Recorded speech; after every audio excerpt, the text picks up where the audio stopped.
நடைபெறுகிற நலத்திட்ட உதவிகள் வழங்கி பொதுக்குழு நிகழ்ச்சிக்கு தலைமை பொறுப்பேற்க அதே போல மகளிருக்கு வெயில் பயணம் எந்த மாநிலத்திலேயாவது உண்டா நம்மளை பார்த்த பிறகு இன்றைக்கு சொல்கிறார்கள். புதுமை பெண் திட்டம் எந்த மாநிலத்திலாவது உண்டா? மாதம் 1000 ரூபாய் தமிழ் நம்முடைய அரசு உயர்நிலைப் பள்ளிகளிலே படித்து வருகிற மாணவர்களுக்கு தருகின்ற தொகை. அதே போல தமிழ்ச்செல்வன் முதல்வர் திட்டம் அதுவும் எந்த மாநிலத்திலேயாவது உண்டா?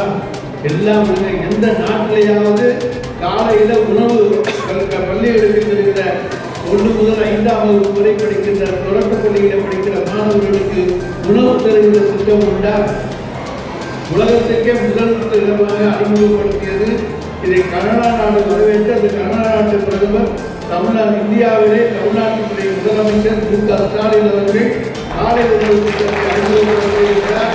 அது சிறந்த திட்டம்.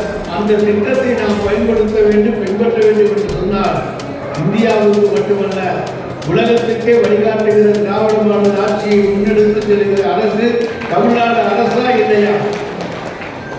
நாங்கள் இப்ப திராவிட மாடல் ஆட்சியில இவ்வளவு சொல்லியிருக்கோங்க. எல்லாம் புதுசு, எதுவும் காப்பி கிடையாது, எதுவும் ஜெராக்ஸ் கிடையாது. ஆனா இன்னைக்கு எடப்பாடி பழனிசாமி என்ன கேட்கிறார்? என்ன புதிய திட்டம் கொண்டு வந்தீர்கள்? விருதுநகர் மாவட்டத்திலே பேராசிரியர் நிர்மலா தேவி அவங்க மகளிரையே கல்லூரியில படிக்கின்ற மகளிரே பாலியல் துன்புறுத்தலுக்கு ஆளாக்கினார்களே, அவர்கள் மீது நாங்கள் பல்வேறு குற்றச்சாட்டுகளை சுமத்தி போராட்டங்களை நடத்திய பிறகு நீங்கள் நடவடிக்கை எடுத்தீர்கள். முதல் கட்டமாக நீங்கள் நடவடிக்கை எடுக்கவில்லை. ஆனால் நாங்கள் அண்ணா பல்கலைக்கழக வழக்கிலே முதல் கட்டமாக நடவடிக்கை எடுத்து கைது செய்திருக்கின்றோம். அதே போல பொள்ளாச்சி பாலியல் சம்பவம் யாரும் மறந்திருக்க மாட்டாங்க, எல்லாம் அதிமுக சம்பந்தப்பட்டதுதான். ஆனா அவங்க நடத்தின அந்த பாலியல் சம்பவத்தை மூடி மறைக்க பார்த்தார்கள். நாம் போய் அங்கே போராட்டம் நடத்தினோம். போராட்டம் நடத்தியதற்கு பிறகு பேருக்கு கேஸ் போட்டாங்க. இப்பதான் சிபிஐ விசாரணை நடத்திக்கிட்டே இருக்காங்க. ஆக எல்லா வகையிலும் மகளிருக்காக உறுதுணையாக இருக்கக்கூடிய ஒரு அரசு இருக்கிறது என்று சொன்னால் அது தலைவர் தளபதியினுடைய அரசை தவிர அதிமுக ஆட்சி கிடையாது. அதிமுக ஆட்சியிலே மகளிருக்கு பாதுகாப்பு என்பது கொஞ்சம் கூட கிடையாது. எதை பற்றியும் அவர்கள் கவலைப்பட்டதும் கிடையாது. மகளிர் முன்னேற்றம் இன்றைக்கு அவர்களாலே தாங்கிக் கொள்ள முடியாத தலைவலி பிரச்சனையாக இருக்கிறது. இங்க கூட ஒரு அமைச்சர் பேசுறாரா, அதாவது முன்னாள் அமைச்சர் ஒருத்தர் மைக்கேல் கட்ட எனக்கு மைக் மேலா வந்துருச்சுன்னு சொல்லி, ஆனா அவர் பாவம் குவாலிலோட ஆலோசனை நோய் வந்து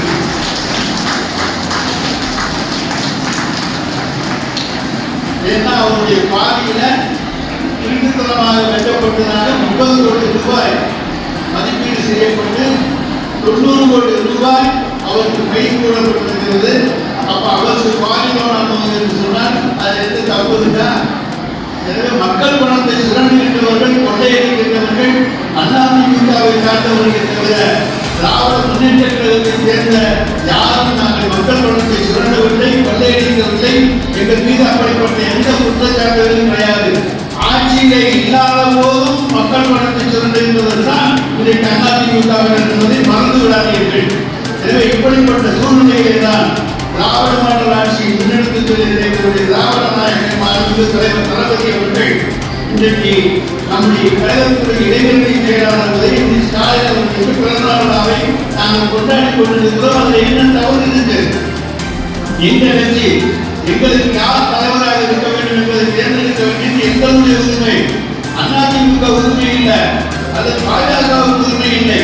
எங்களுக்கு தலைமையாக வேண்டிய தலைவரை தேர்ந்தெடுக்க வேண்டியது அதிமுக அல்ல, திராவிட முன்னேற்ற கழகத்துடைய தொண்டர் தன்னுடைய தலைவரை தேர்ந்தெடுக்க வேண்டும். அந்த தொண்டர்களால் தேர்ந்தெடுக்கப்பட்ட தலைவர் தான் தலைவர் தளபதி. அந்த தொண்டர்களால் ஏற்றுக்கொள்ளப்பட்ட தலைவர் தான் இளந்தலைவர் தான் நம்முடைய சின்னவர் உதயநிதி ஸ்டாலின்.